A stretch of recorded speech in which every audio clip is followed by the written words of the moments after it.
Le cessez-le-feu, c'est fixer les deux armées dans les positions où elles se trouvaient à cette date du 19 mars. Et ceux qui étaient à l'extérieur restent à l'extérieur jusqu'au moment où il y aura la proclamation de l'indépendance reconnue par le gouvernement français. À partir de là, l'armée des frontières peut rentrer, mais elle ne pouvait pas rentrer avant. En fait, elle était rentrée, elle s'était infiltrée déjà, et l'armée française a fermé les yeux parce qu'il y avait toute une dynamique de l'indépendance qui s'était installée. Alors, le 5 juillet, quand le peuple d'Alger fête en toute innocence l'indépendance, les responsables, eux, sont en Constantine. Khalfallah Abdelaziz est alors le responsable de la ville de Constantine. Les troupes se sont infiltrées à partir d'Aïmela et sont venues encercler Constantine. Et ils ont, comme ils avaient les renseignements, parce qu'il y avait des éléments à nous aussi, qui étaient dans les frontières. Donc ils connaissaient, ils avaient tous les points de repère, les PC où se trouvaient. Et le PC de la ville a été encerclé, tout l'état-major était donc emprisonné, encerclé. Et le PC de la Métara aussi, qui était sous ma responsabilité. Bon, il y avait aussi d'autres invités du GPA, comme Dr Bell, étaient encerclés. Beaucoup de gens étaient encerclés dans la nuit, et c'était fini. La prise de la Constantine c'est faite comme ça. Moi, j'ai pas été arrêté parce que j'ai pas passé la nuit là-bas, parce que j'étais trop ciblé. Et donc, il y a eu des victimes Ah oui, oui. On a tué le commandant de la caserne, a été abattu. Abattu, oui. Entre le groupe Ben Bella Boumdienne et les wilayas, Youssef Ratib, le chef de la wilaya 4, tient à rester neutre.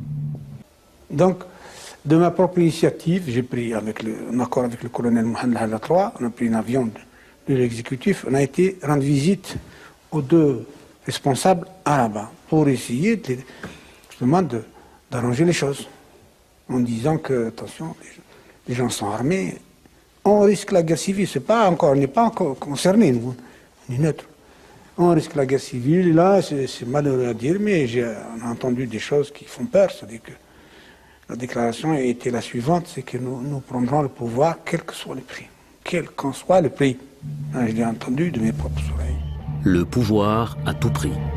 Ahmed Ben Bella pénètre dans Alger le 3 août, pratiquement sans opposition sérieuse.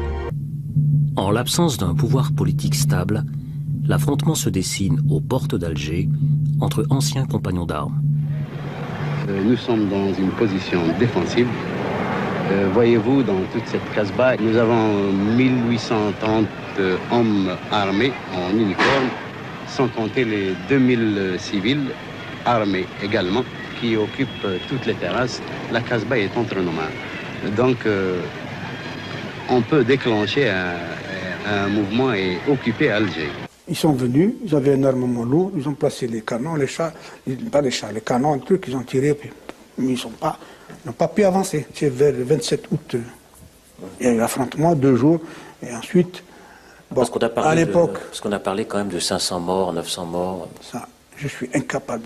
De notre côté, je peux témoigner, il y avait peut-être une dizaine de morts, peut-être, pas plus. Dont un officier, un capitaine de la zone Palestrol. Il était blessé et achevé.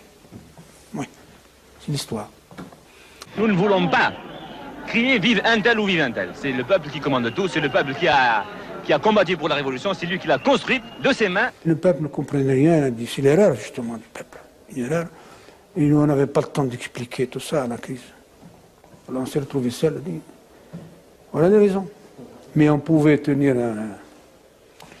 avec les moyens qu'on avait, la force. Mais dans quel objectif Quel objectif politique?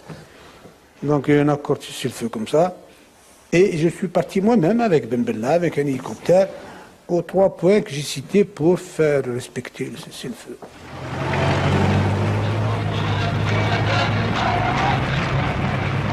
C'est fini. Début septembre, l'armée, emmenée par le colonel Boumdienne, entre dans Alger pour rejoindre Ahmed Ben Bella. La constitution a été faite dans un cinéma par des gens choisis sur le volet, comme on dit. Triés sur le volet. Triés sur le volet. Et puis, évidemment, chaque fois, ils essaient de respecter les formes. Ils l'ont imposé à l'Assemblée constituante. C'est là où le sens de l'honneur, chez certains hommes comme Ferhat Abbas et d'autres, ont démissionné. Nous nous sommes opposés à M. Ahmed Ben Bella.